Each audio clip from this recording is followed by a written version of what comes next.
lot of people believe it to be right here, and that's the location of it if you're looking right at me, but it's actually in the center of your skull. Now, I broke this down for us here. We're going to go over 3 categories: how to open the third eye physically, mentally, and then spiritually.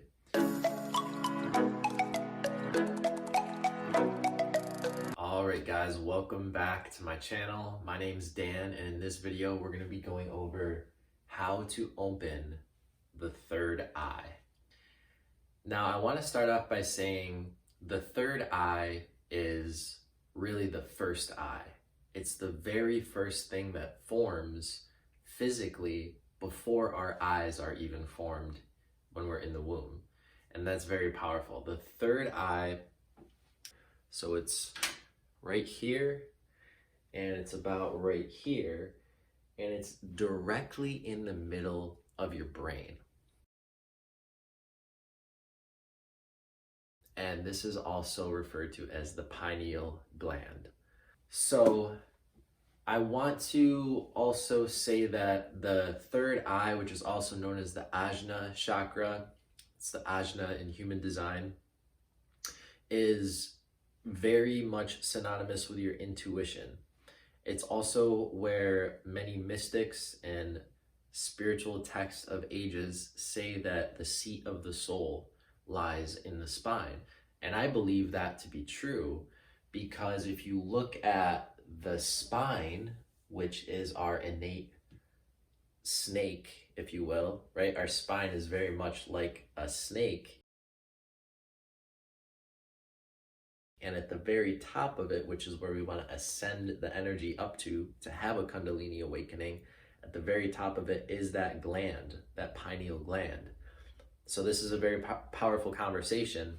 And if you landed on this video, chances are you've already awakened your Kundalini, you've activated your third eye, or you're very, very close to doing so. So this video is going to give us pretty much a plan of action on how to do so.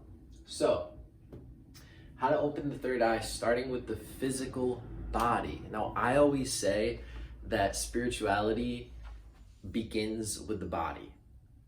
And as a fitness coach and as a personal trainer and somebody who deals with nutrition and fasting and detoxing and cleansing and meditation and breath work, it leads you up this path to these spiritual realizations. But it always begins with this first level of the body. So first thing that we can do is take a look at the diet. So we want this to be as close to nature as possible. So what does that mean?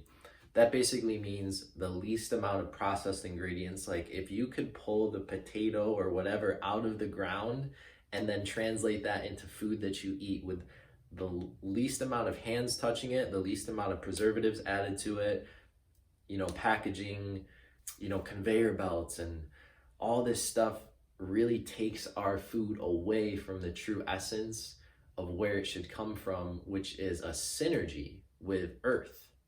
So Earth is going to be the fertile grounds that creates the food, and in that process, it purifies it.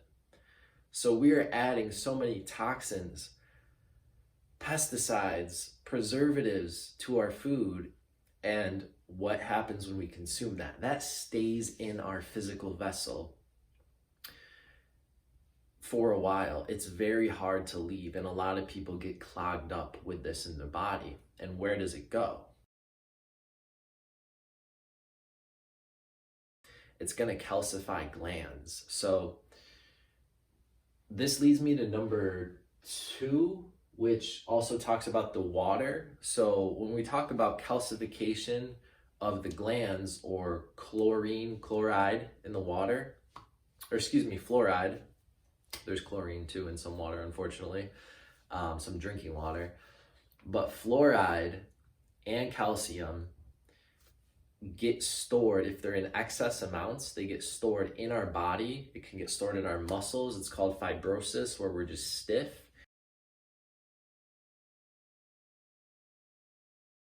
And that is all due to a lack of exercise, moving the body, and then taking in these ingredients through our food and our water. So water quality There's so much I could talk about on water, but to keep it super simple, having the least amount of fluoride, chlorine, and all the other things that come from tap water is super important. So here's what you can do.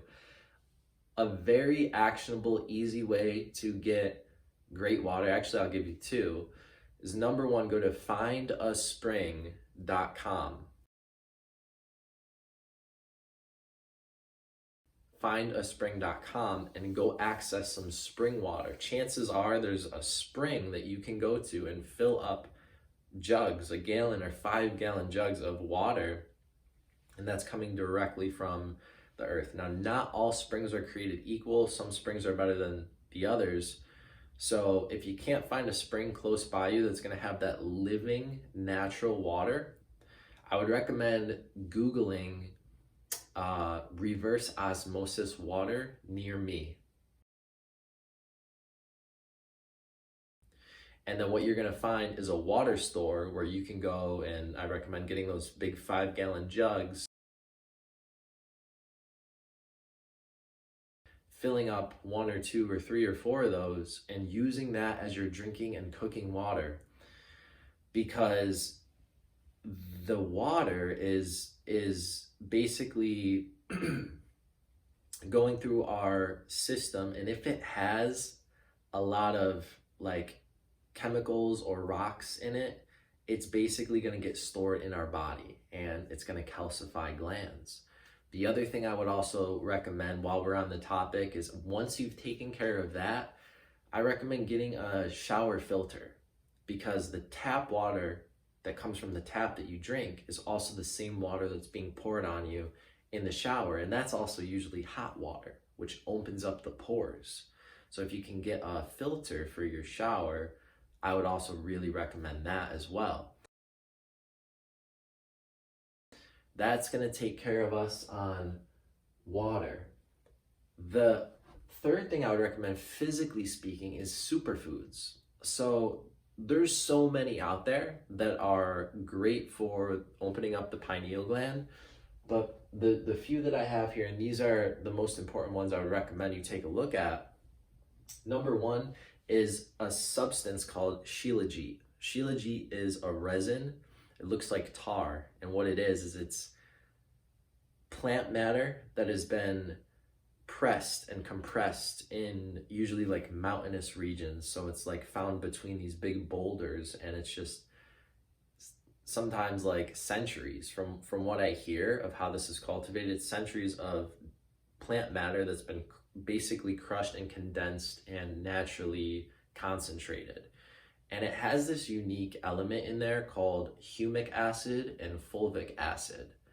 So humic acid and fulvic acid found in shilajit has a property to it where it's like ionized, and it can pull the toxins from your system. So literally just by taking in this shilajit, due to the humic acid and fulvic acid in there, as it passes through your system, it's going to pull toxins or calcification that shouldn't be there, and it's going to help remove that from the system. While I'm on the topic here, a lot of people think that when the third eye is calcified, it's just the third eye. It's usually not the case. The whole body distributes calcification evenly. So if you, this actually leads me into number 4. So if you can get the body moving daily exercise routine, lifting weights, doing cardio, going for a walk, anything you can do to yoga, anything you can do to actually, utilize the full body, break up any calcification or stiffness that might be in the body, you're also going to see that reflected in the pineal gland, because all of the calcification gets distributed, for the most part, evenly. The body isn't picking where it's going to calcify a gland. But I want to tie this into breath work. So the breathing that you're doing is fascinating, because the breathing that you're doing, so for example, if we just take an exhale, Then we take a full inhale through our nose. What that inhale through the nose is doing is, it's, believe it or not, it's actually moving around our organs.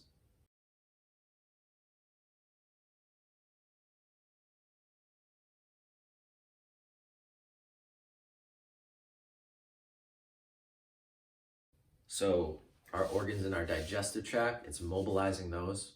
But remember, our brain is actually an organ.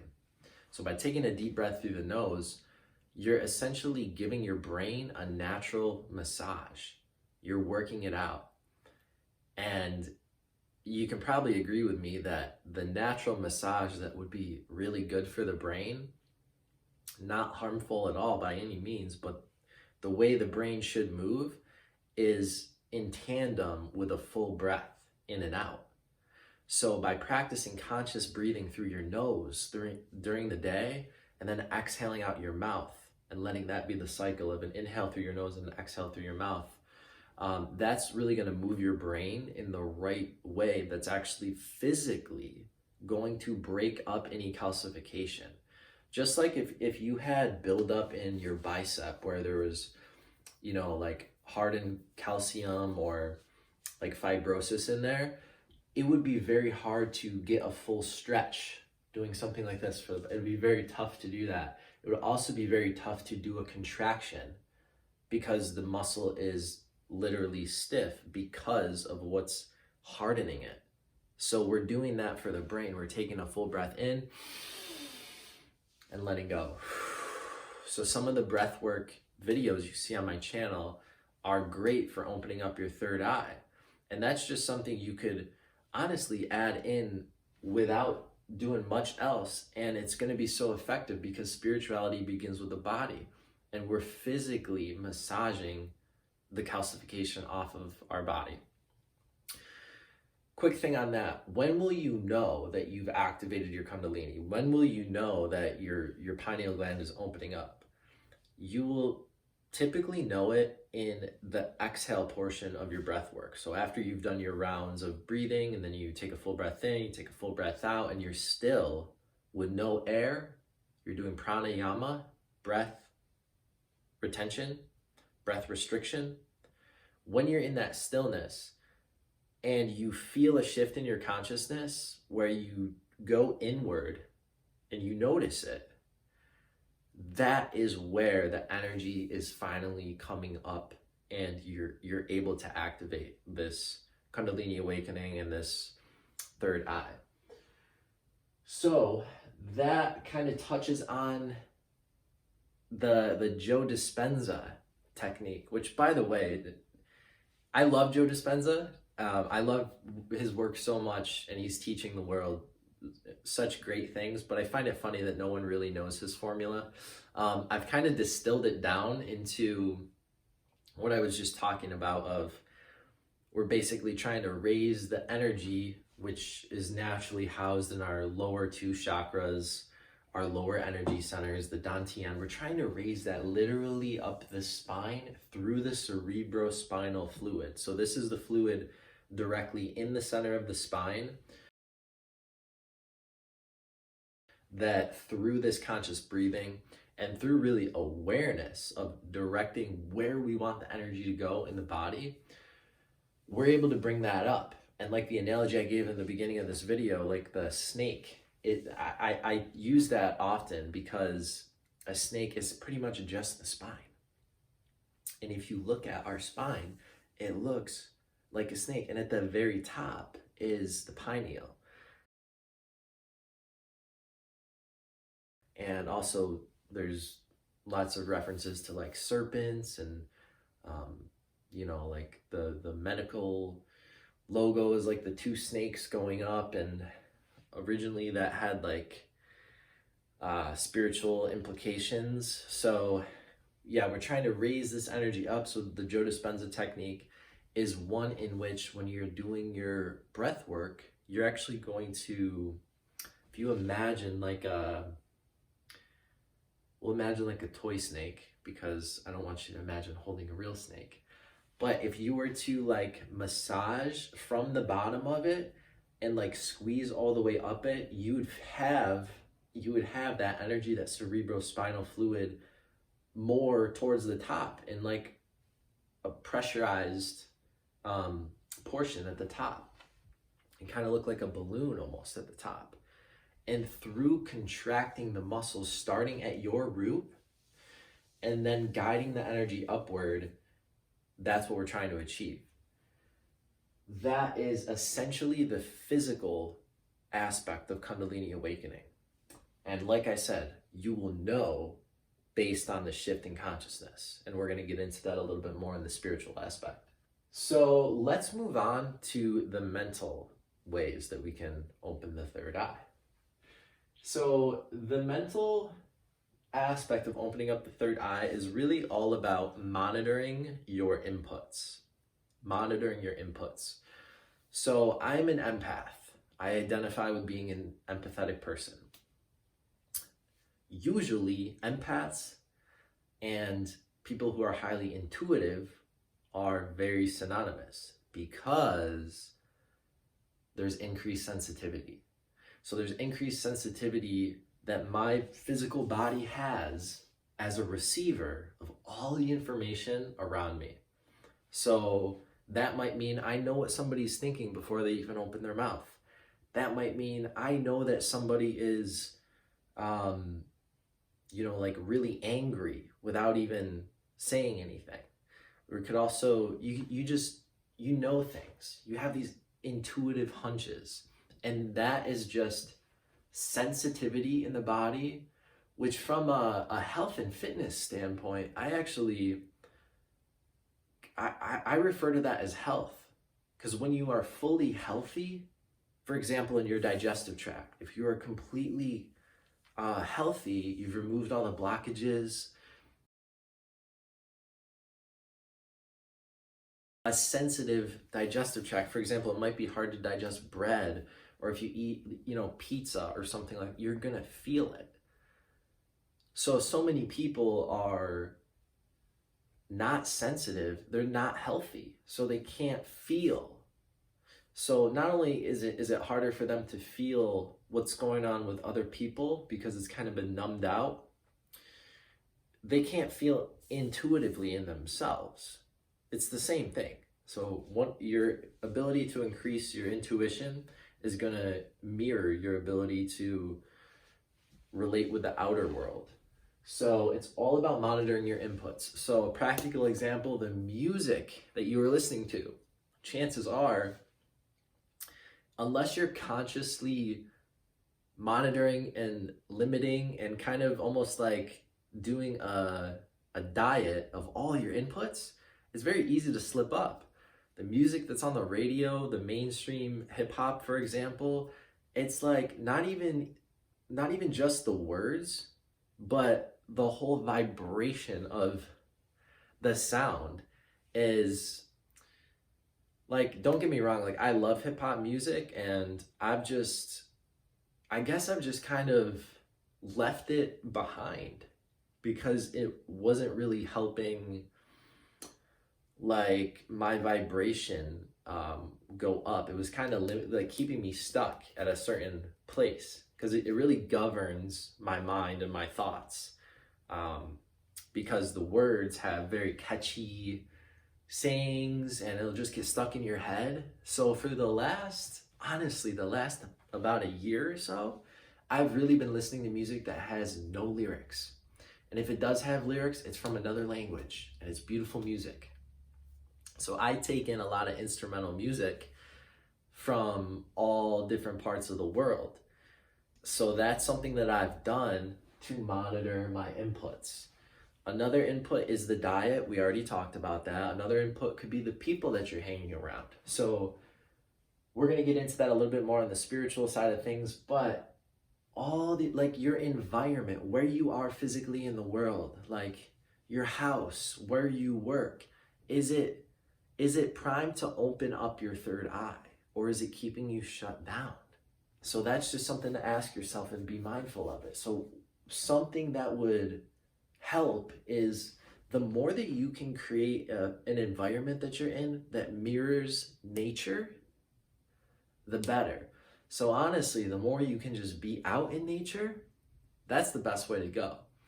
But for your home, for your work, for your office, if you can bring in elements of nature into your workspace,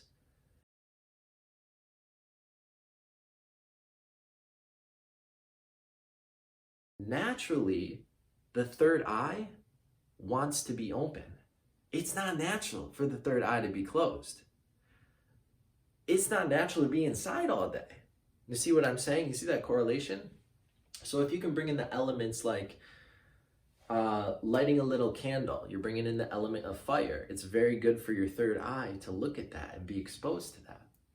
If you can bring in a water feature, something that you could put on your desk that flows water, you plug it in and it's flowing this water. Now you have moving water. That's beautiful for your third eye, for your ears to listen to. That's harmonic. Mentally, monitoring your thoughts takes this to the next level. So this is the full crash course on how to open your third eye, because when you start monitoring your thoughts, you are now constantly, you're serious about this because you're making it a full-time job. You're not going back. After you start monitoring your thoughts, what does this mean? This means escaping the dogma of others. So others have limited points of view that, without being consciously aware of your thoughts, it's very easy to let other people's points of view of reality and their thoughts govern yours. So what this means is getting in touch with your intuition. I'm going to start sounding like a broken record. But what this means is you now are the source. You are the source of authority for you. It doesn't mean you're better than anyone else. It just means that if you let your feelings of tending to the emotions of somebody who's just way more fragile than you all the time, you're not going to be able to ascend. You have to lovingly give people around you the love that they need, but then you have to bring your attention back to yourself and not live in the limitation and lack that others might be in. And actually, by doing so, you will subconsciously influence them. And I used to have this problem so much where I always wanted to make everybody around me feel great around me. But for the longest time, I was doing it in a way where I was meeting them where they were at. I wasn't bringing them up. So now you have to at least meet people halfway. They got to come up to meet you. You got to come up to meet them. You're helping them open up their third eye. The bottom line with all that, by the way, is expansion. When you no longer live in the dogma of the soup of other people's thoughts, you are directing the energy toward expansion. And what does that mean? That's shifting your set point, your vibrational set point, to one that is more expansive and empowering. Expansive and empowering supports the opening of your third eye. Closing off in fear, the way things have been, the way other people think, it's very easy just to close off. And on a physical level, what does this mean? It means you're not exercising your third eye. Because if it's just closed, it's like it's in bed, cuddled up. It's not getting any exercise blood flow, right? If you can hold the vibration of expansion, empowerment, ideas, where is all that stemming from? That's creativity. Where does creativity come from? Your third eye. So, gosh, I'm getting excited here. So, here's the last thing I'll say mentally for how we can open up our third eye. And that is meditation, specifically. See, I'm going to give you the real deal. I could tell you just to meditate, but I'm going to tell you this. when you're meditating, you need to visualize and build a mind-muscle connection with your third eye. So what does that mean? That means when you're in your meditation, I want you to focus on your third eye. And remember, it's not just here. It's right here. It's in the very, very center of the whole head. We're so used to focusing outward. We can point to something and say, hey, look at that. Our attention is looking outside at a tree or something, or a skyline or a sunset. But now to close your eyes and say, focus physically on the point of your body that is in the very center of your head. Focus on your third eye. That's something that needs to build like a mind-muscle connection. So for example, if you're, working out your bicep muscles, you're doing your curls, you want to really get the best results, you want to focus on that and feel the burn in that specific area. But all we're doing here is we're just bringing attention and awareness to this place. And remember, it's also going to bring more energy, blood flow, oxygen, vitality to this place. So moving on to the last section, we're going to go over the spiritual ways that you can open your third eye. Now, the first thing you should do spiritually is understand the word magic here. You are, by opening your third eye, you are increasing your intuition. Now, we're so used to going out and paying a tuition to go to school, go to college. But now we're going to pay an intuition. So this is where you reclaim your sovereignty. This is where you reclaim the infinite source of wealth, knowledge, abundance, creativity. Everything that you will ever do or create in your life is going to come from what we're practicing, this intuition, this creative space inside of you. So understanding that intuition is not paid outside, it's paid to you. You can trust that. We're going to talk about the dynamic stillness that can come in meditation. So when you're doing breath work and you're doing your pranayama, prana is breath, it's life force energy. Yama is restriction. So when we get to the part of the breath work where we're done doing our inhales, we get to a big exhale. We fully exhale all the breath. Close your eyes, you rest the tongue on the roof of your mouth, and you go inward. Where are you going?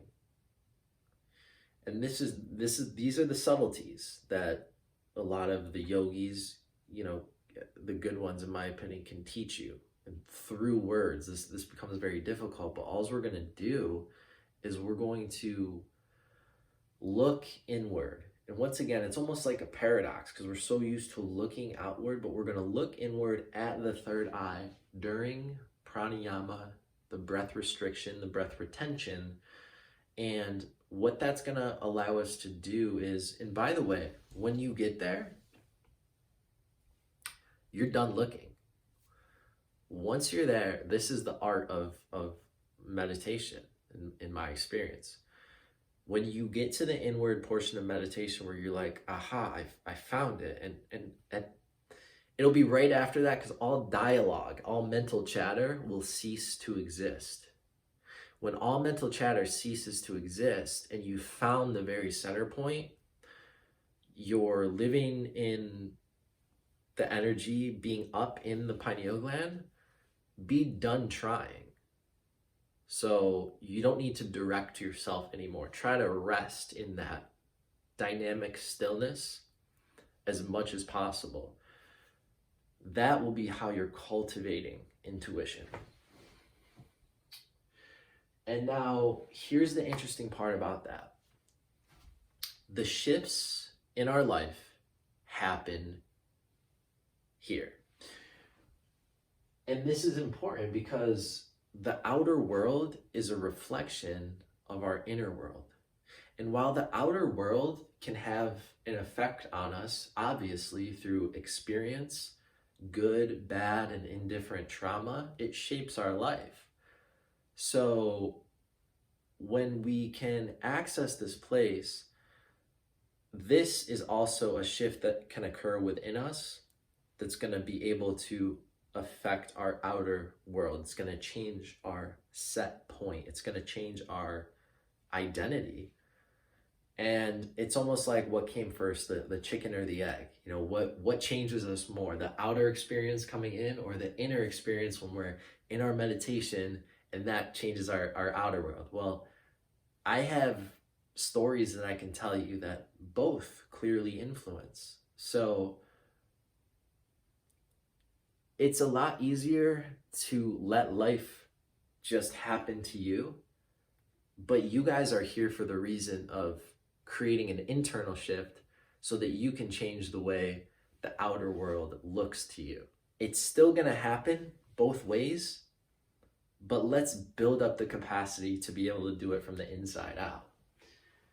So the very last thing I'm going to talk about here, and then this is I would call this a spiritual way to open up your third eye, is being here, being on this YouTube video, being a part of this beautiful word called the Sangha. The Sangha is the community that's going to support you to get to your goals. So being around a community, having open conversations with people who are at this level, who have lived in this dimension, because this is a dimension of existence, really. So when you change your mind, like when you go to a place in meditation, where are you going? You're going to a different dimension, a different octave, where things are just more possible. So it's going to reinforce your third eye being awakened when you can have reinforcing conversations with other people who have an awakened third eye. If you are on the journey of awakening your third eye, but you don't have other people who have awakened their third eye, and you're trying to talk and communicate, and you see where I'm going with this. It's so easy to keep your third eye shut if you don't have anybody else on the same journey. So by practicing with other people, like I said, this YouTube community is a great place to start. Just listening to me, letting me influence you. Do it, because here we are, you know, and, you know, it's reinforcing that there's other people out there that are on this awakening journey. You're not alone. There's people who have ascended way past us in the dimensions that their mind is capable of residing in as a set point. And why is that important? What does that even mean? Well, that means that they are more open to expansive and empowering thoughts and ideas. So their third eye is not shut. They are fully aware and awake and really putting out what I believe is their true path. And a lot of us, actually, let me say this, all of us know what our path is, what we came here to this planet to do. But we forgot because our third eye is closed. So when we awaken the third eye, it's super life-changing because we're going to attract the people, places, and things that are conducive to us sharing what we came here to do. We can't do that if the third eye is closed. So this is a full life transformation. And in a way, it's almost like true health. If you can open your third eye, which is the center of your brain, which is the top of your skull, which is the highest you can go in your physical body, that's going to be a pretty good thing. Well, there you have it, guys. And thanks so much for being with me for this video. I hope you got some great pointers out of it. And like I said, if you are watching this video, you're very, very close, if not already spiritually awakened. So do me a favor and send this video to somebody that you think it can help leave a comment down below. Let me know how you're doing on your spiritual journey. Let me know how the third eye specifically is awakening for you. And as always, if you like the video, make sure you like, subscribe. I'm going to be coming out with tons more content just like this here on spiritual awakening, fitness, nutrition, fasting, detoxing, meditations, all the things that we can do to really up level and ascend our life. So if that resonates with you, I will be excited to see you guys all in the next video.